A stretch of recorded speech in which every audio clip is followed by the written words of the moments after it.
Agora, o caso do Flamengo é diferente, eu acho. Porque o Flamengo tem um elenco mais encorpado, o Palmeiras nem levou os seus jogadores mais importantes para a Bolívia, o Flamengo levou todo mundo, o Flamengo botou em campo um time reserva, eu discordo dessa questão de reserva titular quando um técnico mexe no time a cada rodada.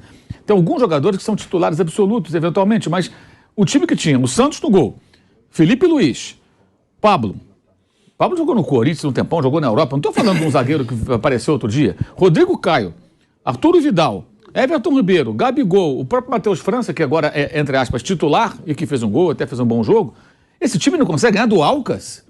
Faça-me um favor. O Palmeiras levou um time fraco, um time jovem, né? O Palmeiras teve até um lucro. Uma boa partida e um gol muito bonito do Flaco Lopes. Ou seja, você pode até a partir daí conseguir recuperar esse jogador que desde que chegou ao clube não conseguiu dar retorno técnico. Esse jogo pode dar uma confiança para o rapaz, ele começar a se soltar e dar retorno para o time do Palmeiras, um alto investimento. O Flamengo não tem nenhum legado dessa derrota. Foi uma vergonha. Mal o Vitor Pereira, mal na escalação, mal os jogadores. Dá para salvar muito pouco. O Gabigol queria ser centroavante. Jogou de centroavante ontem, a bola não chegou. Quando chegou ele não fez o gol. Não deu, reclamou da bola do Cebolinha, que para mim ele estava impedido. O Cebolinha retém a bola porque se dá, ele recebe impedimento. Aí deu piti, né?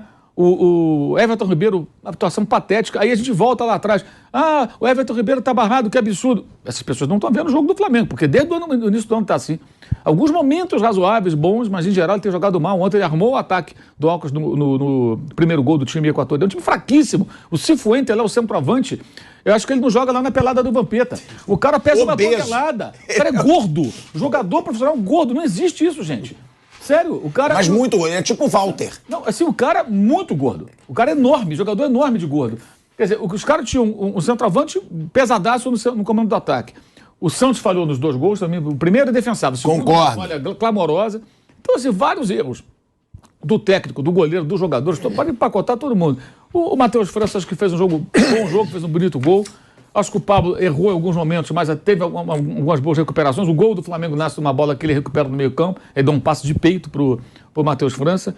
O Felipe Luiz corrigiu alguns erros no segundo tempo. Aí você vai encontrar ali um outro momento. O Vitor Hugo acho que não foi ele que comprometeu, mas não entendi. O rapaz estava machucado, volta, aí o Vitor Pereira escala para jogar o jogo inteiro. Eu não consegui compreender também por que o Vitor Hugo foi escalado titular e o jogo inteiro. Estranho. Mas enfim, eu acho que o Palmeiras eu não vejo como um papelão. Acho que é uma derrota que a gente já esperava. Contra o Bolívar, 3.600 e poucos metros. Com esse time que jogou cheio de garotos e tudo, eu acho que você sabia que o risco de derrota era muito grande. O Flamengo não. O Flamengo perder para o Alcas pode ser na altitude, pode ser debaixo d'água, pode ser no cima do vulcão, no lugar que for. Não tem desculpa, não tem explicação. Agora, é claro que existe também um outro cenário. O Palmeiras teve que levar um time muito jovem e muito mexido para lá, porque perdeu para o Água Santa. Então, o estadual implica na Libertadores. O Flamengo venceu o Fluminense. Então, estava numa situação mais tranquila, tipo, posso levar poucos jogadores, ou revezo, melhor dizendo, mas eu levo todo mundo. E aí torna mais grave ainda o papel do Flamengo, o papelão do Flamengo, porque você tinha ainda os caras no banco ali para poder contar com eles. E alguns entraram durante o jogo. Entrou o Lucas, entrou Cebolinha, entrou Pedro, os jogadores foram entrando, entrou Varela, né? Agora, os gols de falhas clamorosas, ridículas. Eu acho que assim, a derrota do Flamengo foi uma flamengada assim que não acontecia há muito tempo, gravíssimo, e acho que um grande problema, aí que tem outra questão. O Palmeiras não sofre com isso, porque o técnico Abel Ferreira está muito seguro ali. É que só se olha para os erros do técnico. Não é só o técnico, gente. Ele ontem foi muito mal. Ele merece todas as críticas. Mas tem muito jogador ali que tem que ser observado, tem que ser criticado também. Essa história está se repetindo há muito tempo no Flamengo. Os jogadores são sempre preservados. A torcida só bate no jogador. Era assim com o Domenech. Foi assim com o Renato, inclusive, quando ele começou a cair. Foi assim com o Ceni. Foi assim com o Paulo Souza. E até com o Dorival. Quando o Dorival colocou, por exemplo, perdeu aquele jogo para o Atlético, o jogo do Inter foi estranho. Ceará, quando ele poupou contra o Ceará. Não botou o time titular contra o Ceará. Palmeiras. Aqui, apanhou muito. E o Dorival estava certo. No final, eu dou o braço a torcer. Eu critiquei também aqui, porque eu achei que aqueles jogos dava para colocar um time mais forte, mas, gente, ele planejou ganhar as Copas.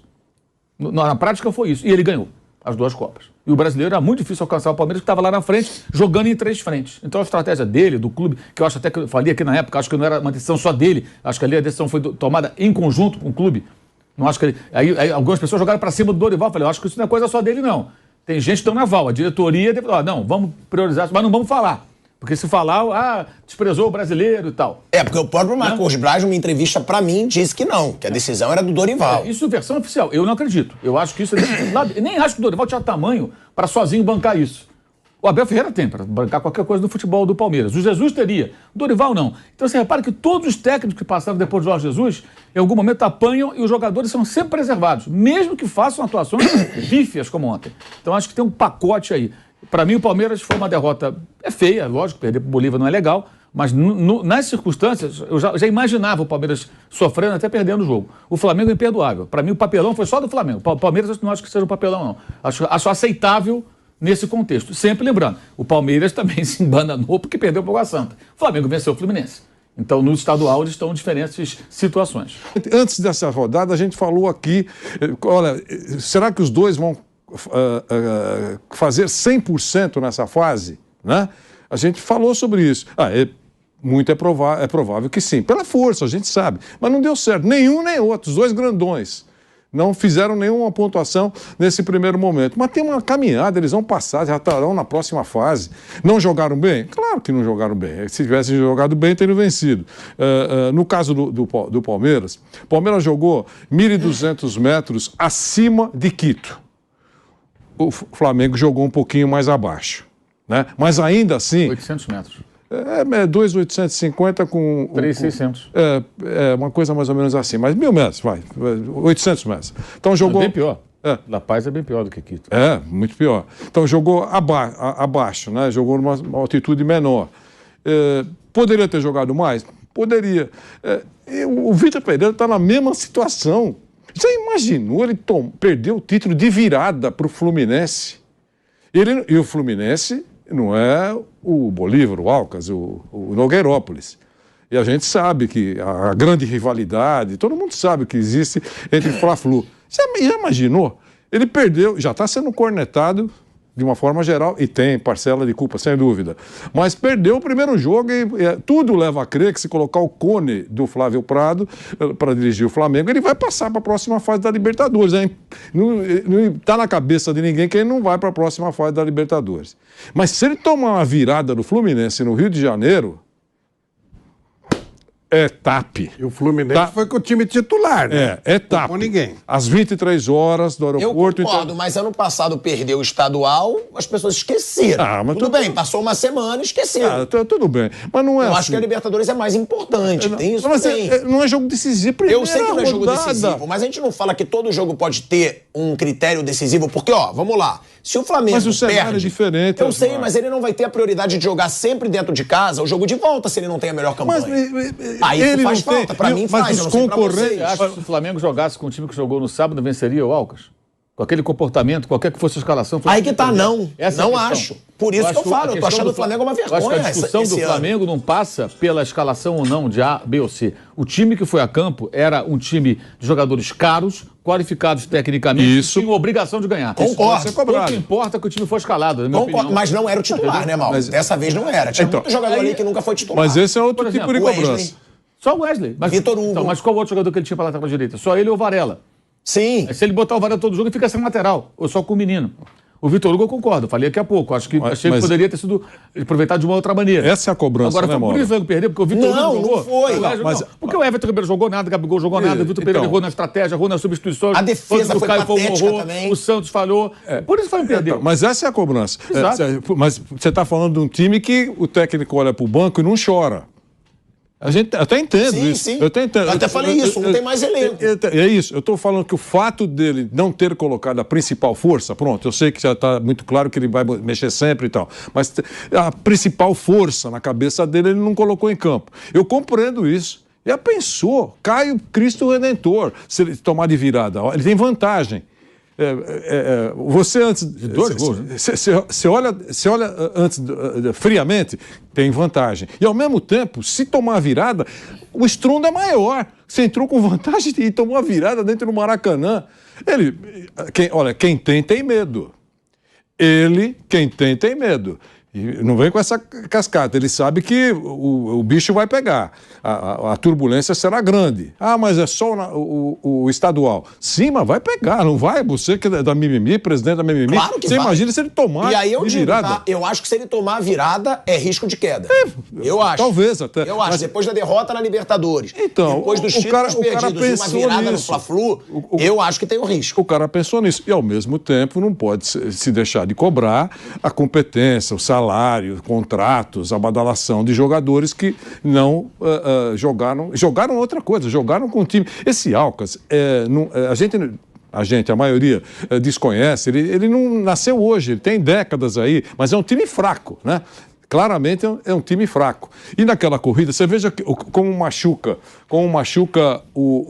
a altitude, né? O Rodrigo Caio, embora não esteja um sucesso fisicamente, você viu que ele perdeu na corrida para um cara de quase 40 anos, né?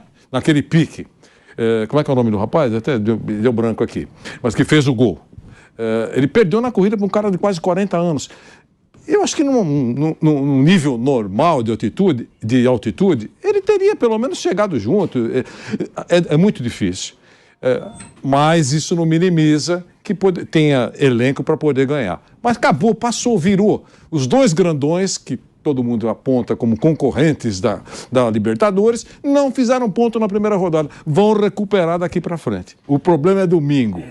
O Abel está pensando porque ele foi citado no Chelsea, ele foi citado, ele sabe que... Já pensou perder o título dentro da arena? Ele se preocupou em colocar o principal time dele no próximo domingo. Achei Você acha que o Chelsea está mandando um olheiro domingo para ver o Abel Ferreira? Não, o Lampard já foi contratado, acabou, morreu. Não, mas ele pode mandar um olheiro e tal. Não, o Lampard está só até o final da temporada.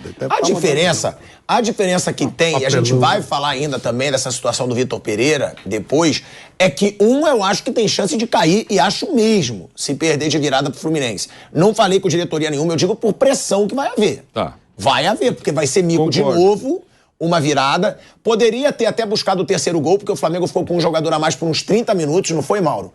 Com a expulsão do Fluminense, ou foi 20 minutos? Uns 20 e poucos minutos. Que o Flamengo ficou com um jogador a mais, eu acho que poderia ter pressionado mais para tentar fazer o terceiro gol. E vai ser pressionado. O Abel não. O Abel a gente sabe, mesmo que ele perca a Água Santa, ele vai continuar, vai ser um micaço. Isso daqui quase todo mundo concorda. Ele é incaível. Essa é uma diferença. Tudo bem, não vai acontecer nada. A única coisa que vai ter uma pichaçãozinha no muro, mas a gente sabe que isso não tem...